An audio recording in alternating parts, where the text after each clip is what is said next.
नमस्कार दोस्तों, मैं नीरज तिवारी फिर से उपस्थित हूं आपके पास सूचना का अधिकार अधिनियम 2005 की अगली कड़ी के लिए। दोस्तों, अभी तक मैंने आपको बताया कि सूचना किन विषयों पर मांगी जा सकती है, सूचना किन विषय पर नहीं मांगी जा सकती है, कितने समय में। आज आपको हम स्पष्ट करेंगे कि किसी भी सूचना के मांगने के आपको कितना शुल्क देना पड़ेगा, कितना शुल्क देय होगा और उसकी समय सीमाएं क्या हैं। मतलब किसी भी सूचना को मांगने के लिए कितना समय मैक्सिमम लग सकता है और कितने समय के बाद देने पर क्या दंड होता है, तरीके होते हैं। ठीक है दोस्तों, आपको आइए हम बताते हैं कि सूचना के अधिकार अधिनियम में शुल्क कैसे और कितना देना होता है। दोस्तों, सूचना का अधिकार की प्रार्थना पत्र के लिए आपको अगर केंद्रीय सरकारी प्राधिकारियों से संबंधित सूचना है तो आपको 10 रुपये का शुल्क देना है। केंद्रीय सरकारी प्राधिकारी का मतलब केंद्रीय सरकार के द्वारा गवर्नमेंट किसी भी डिपार्टमेंट के द्वारा संचालित किसी भी डिपार्टमेंट की सूचना लेने के लिए आपको 10 रुपये का शुल्क देना पड़ता है। विभिन्न राज्य सरकारों द्वारा शुल्क की अलग अलग दरें हैं। शुल्क की दरें मतलब अगर कोई आप इसके साथ में अटैचमेंट की कॉपी मांगना चाहते हैं, उसको लेना चाहते हैं, कोई सैंपल लेना चाहते हैं तो उसके लिए हर राज्य सरकार का अलग अलग शुल्क है। अब आते हैं अगली स्टेप की ओर कि इन दोनों के अतिरिक्त और क्या होता है।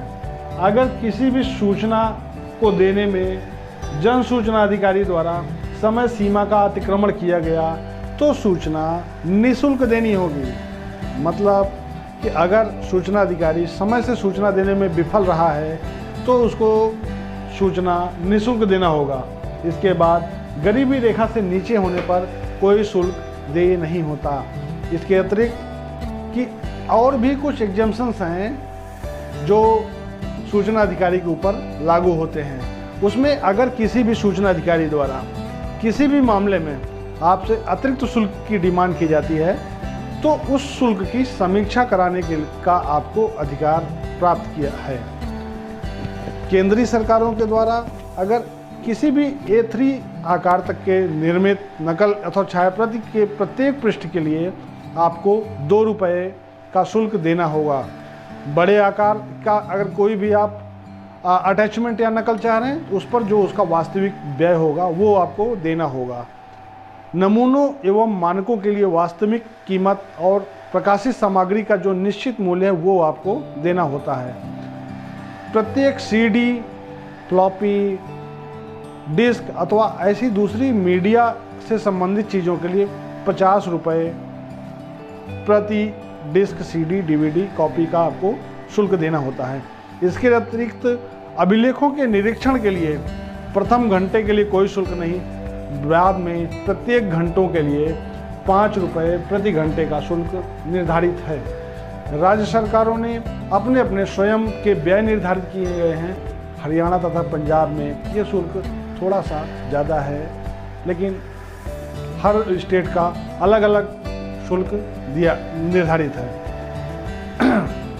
इसके अतिरिक्त अगर किसी भी व्यक्ति की प्राणों से संबंधित, किसी भी व्यक्ति की दैहिक आज़ादी से संबंधित अगर कोई सूचना कोई मांगता है तो उसको 48 घंटे के अंदर दी जानी चाहिए। अगर इसके अतिरिक्त अगर किसी भी जन सूचना अधिकारी द्वारा अगर किसी दूसरे अधिकारी किसी दूसरे डिपार्टमेंट से संबंधित है तो सूचना को उसके पास ट्रांसफ़र करने के लिए उसके पास 5 दिन का अतिरिक्त समय होता है। दोस्तों, आज आपको हमने समय सीमा और शुल्क के विषय में जानकारी दी। अपने अगले वीडियो में हम आपको इसके अतिरिक्त जो भी और सूचना के अधिकार के संबंधित जो बची हुई जानकारियां हैं उस सब को समाहित करना चाहेंगे। अगर आप कुछ अतिरिक्त और चाहते हैं, कुछ एक्स्ट्रा जानकारी चाहते हैं, मेल में prd@help@gmail.com पे अगर आप सूचना मांगते हैं तो हम आपको उसको प्रदान करने की कोशिश करेंगे। कोई भी कंप्लेन है, कोई भी त्रुटि है तो उसके लिए हम क्षमा चाहते हैं और ये चाहते हैं कि आप हमारे इस वीडियो को ज़्यादा से ज़्यादा शेयर करें। धन्यवाद।